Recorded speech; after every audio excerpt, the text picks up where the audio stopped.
Javier, can the Rothbard Group help me form a Wyoming LLC? I can't tell you how many times I get that question every single day when I work with Rothbard clients. Hello there, my name is Javier Correa. I'm the tax director here at the Rothbard Group, and I'm also a licensed enrolled agent in the United States of America, fully admitted to practice before the Internal Revenue Service. Now, in the international tax planning space, I can't tell you how famous Wyoming has become. Wyoming is truly the go-to state for anyone who wants an international US LLC, or should I say, rather, a foreign-owned US LLC. Wyoming is known for its privacy, for the speed at which the entities can be formed. It's also known for asset protection. It is just simply the go-to state to form entities that are investor-friendly. Even within the United States itself, it is rapidly gaining a reputation as a state that is friendly to form trusts and to form limited liability companies. In fact, many people love to talk about Wyoming and its charging order protection for single-member LLCs. And in many cases, people will just say, yeah, Wyoming is the place to be. Now, while I have nothing specific against Wyoming limited liability companies or the state of Wyoming in general, I do believe that most people are making the choice to go for Wyoming limited liability companies simply because it is what they see on social media, it's the trend, but not because Wyoming is necessarily the best strategic choice or because it really brings something additional to the table compared to other US states. So the idea behind this video is to clarify exactly what real advantages Wyoming has, and in which cases could it truly be strategic to choose Wyoming over another state, and could there be cases in which it actually becomes more strategic to choose another state over Wyoming? Ultimately, the choice is yours as an individual, as an entrepreneur, as an investor. I'm just here to offer some information so that you are empowered to make better decisions on your own. Let's take a look at those benefits that Wyoming can offer. As I mentioned before, Wyoming limited liability companies essentially offer privacy, they offer speed, they offer flexibility, they offer foreigner friendliness, they offer a series of things in the realm of asset protection, like, for example, charging order protection as the sole remedy, or charging order as a sole remedy for single member limited liability companies, which is a pretty big thing in the US. But are these things truly unique to Wyoming? Let's take a look at those one by one. So let's talk about privacy first. Do you really have to go to Wyoming to actually get privacy? Well, while it's true that Wyoming maybe by default offers some enhanced privacy compared to other US states where you can also form limited liability companies, you can structure things appropriately so that in other states, only the manager, for example, is publicly listed and the members remain private, not that different from what a Wyoming LLC would achieve.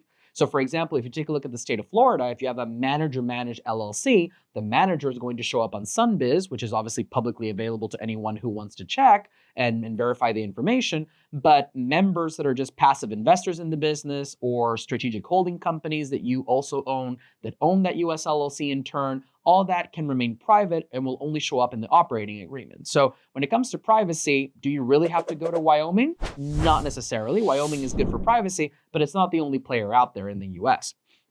Number two, when it comes to foreigner friendliness and flexibility of ownership, US LLCs can be formed by non-resident aliens regardless of the state. So somebody can form an LLC in Delaware, in Florida, in Texas, in Nevada, and it doesn't really matter if they are non-resident aliens, so foreign entrepreneurs and investors, or if they're US persons. So for many of my foreign investors out there who think Wyoming is the place to go because it's the one that is the most foreigner friendly, not necessarily. Like I said, Florida, Texas, etc., will allow you to open limited liability companies while still being non-resident aliens of the United States of America. So Wyoming isn't really bringing much to the table in that regard.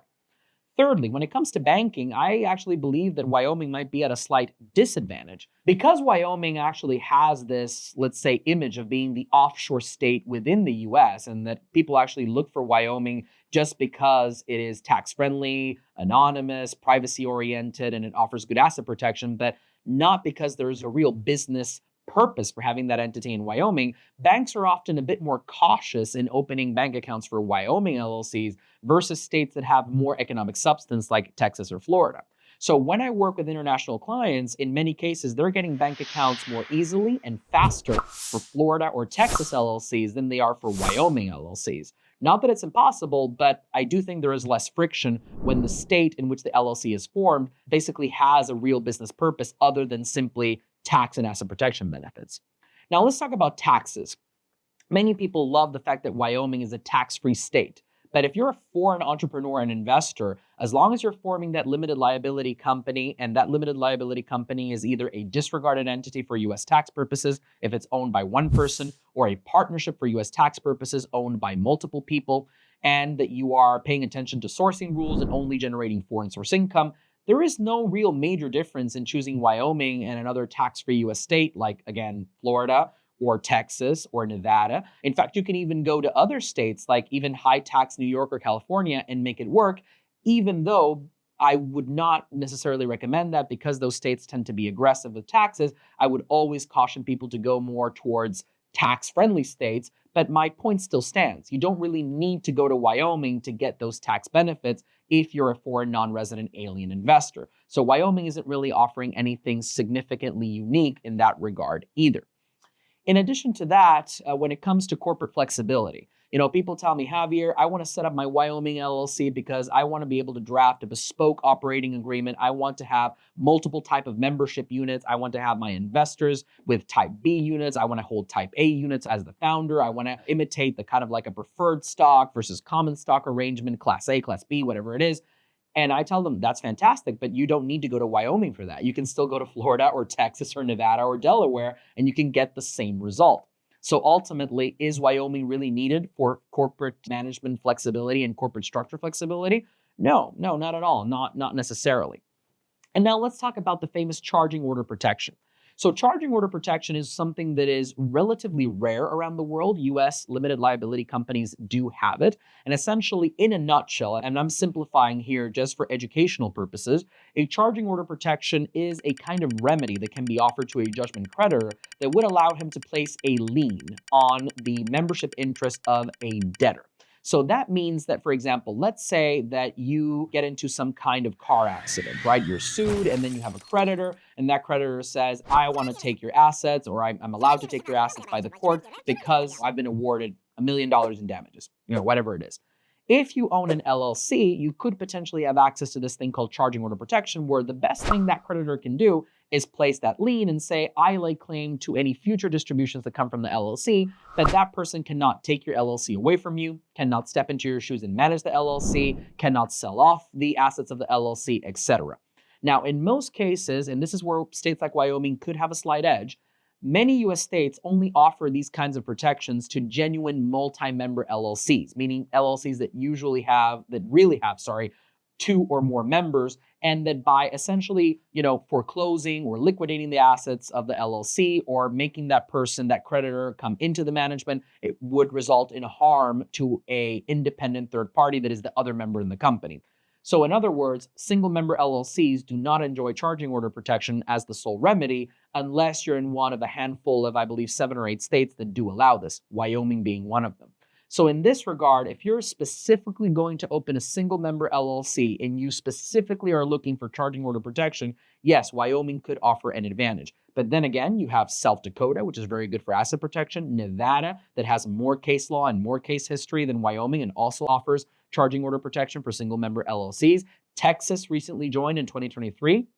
As the most recent state that now extends charging order protection as the exclusive remedy for single member LLCs as well as for multi-member LLCs. So again, Wyoming is not alone here.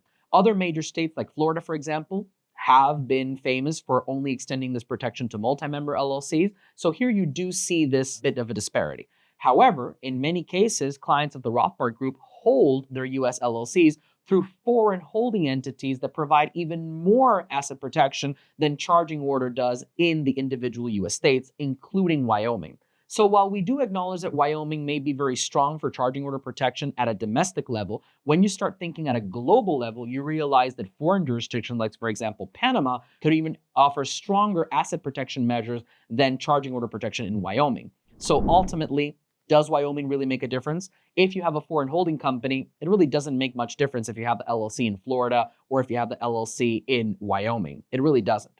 So, bottom line here, folks, is Wyoming worth it? The answer is, it depends.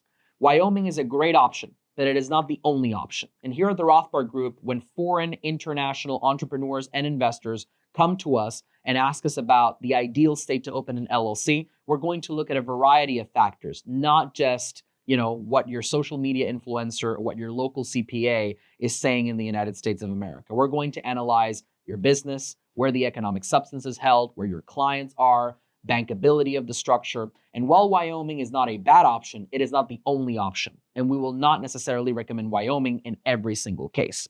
Now, if you're ready to discuss the ideal state for you to start your limited liability company in the US, and you want to have a high-level discussion of the advantages and disadvantages of different states based on your particular facts and circumstances, Rothbardgroup.com. We welcome the opportunity to work with you. And this was Javier Correa, Tax Director for the Rothbard Group.